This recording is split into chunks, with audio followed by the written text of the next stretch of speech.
So besides the Travis Scotts, this is the best Air Jordan 1 of 2019. Do you agree? Let's take a look. What's going on, guys? You're watching Sneaker News on YouTube, and today we're taking a closer look at the Air Jordan 1 Retro High OG. Before we do that, hit the subscribe button. Let's roll right into it. So we mentioned that these might be the best Air Jordan 1s of 2019 outside of the Travis Scotts, and considering how many AJ1s already released in this year, it's quite a bold statement, and we're gonna explain why we think this is one of the best. Let's just go over the quick basics. Air Jordan 1 Retro High OG releasing on August 31st, 2019. Of course, as of this date, that could be tentative, but we know it's August 31st.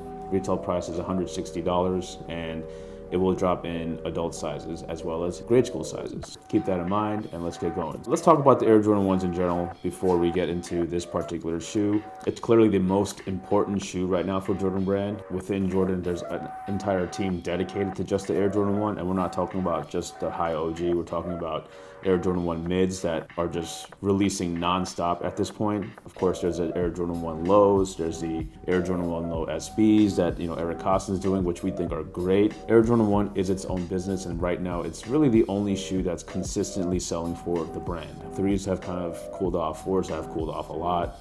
I mean, there's 11 sitting on shelves right now, which 5 years ago would have never happened. So right now, everything is dominated by the Air Jordan 1, and it's just a clean shoe. It's a perfect shoe. It's a high top leather. It goes with everything. So it's really a matter of colorways. Now in 2019, we have to say that a lot of the Air Jordan 1s were not that great. There's some really low-key hits like the Crimson Tints, which we think are gonna age really, really well, and people will regret passing on those. Of course, there's the Travis Scotts, and then of course the Blue Chill pant leather versions that came out just for women. And then later on, there's the satin black toes that are coming out. Some of the others were just a little off, and we're not big fans of the shoes with the lettering on the upper. It goes well with certain shoes, but not really with the Jordan 1. It's such a clean and simple shoe. All that is really required are good materials and colors. But Jordan Brand wants to explore things outside of that, which we understand. That's why they're doing concepts like that shipping department one that has barcodes and all that stuff on it. There is that 80s, rocker jacket, which we unfortunately have to say were not that great. But these are going to sell out immediately, and we'll tell you why. The UNC colorway, that's something that's true to Jordan's DNA. He went to college there. He won a championship there. This one's a little more heavier on the navy, as you can see on the toe and the upper lace collar and even the ankle collar. It's all that obsidian navy blue. Even the swoosh is navy. And the only UNC Tar Heel blue or University blue is on the heel, and the Nike Air on the tongue. Even the outsole is navy blue. We think it would have popped a little more if it was that same University blue, but overall, this style of color blocking, which we'll call the black toe style, where it's colored with a white toe and a white midfoot panel, that's the one that's really popular right now.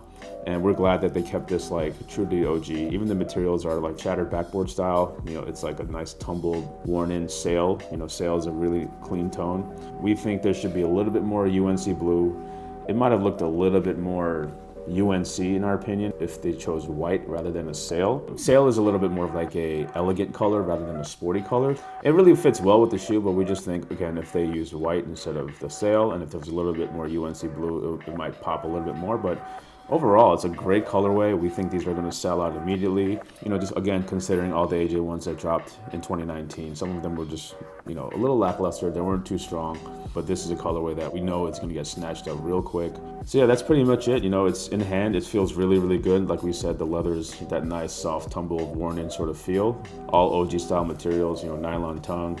Your classic Nike Air tongue label. We don't like those leather looped ones. It just looks weird to us, but release date is August 31st for $160, and it is also dropping in grade school sizes, which are $120. Check the links below if you want to learn more. Of course, hit the subscribe button if you haven't yet, and if you enjoyed what you saw, hit the like button, and we'll catch you in the next video.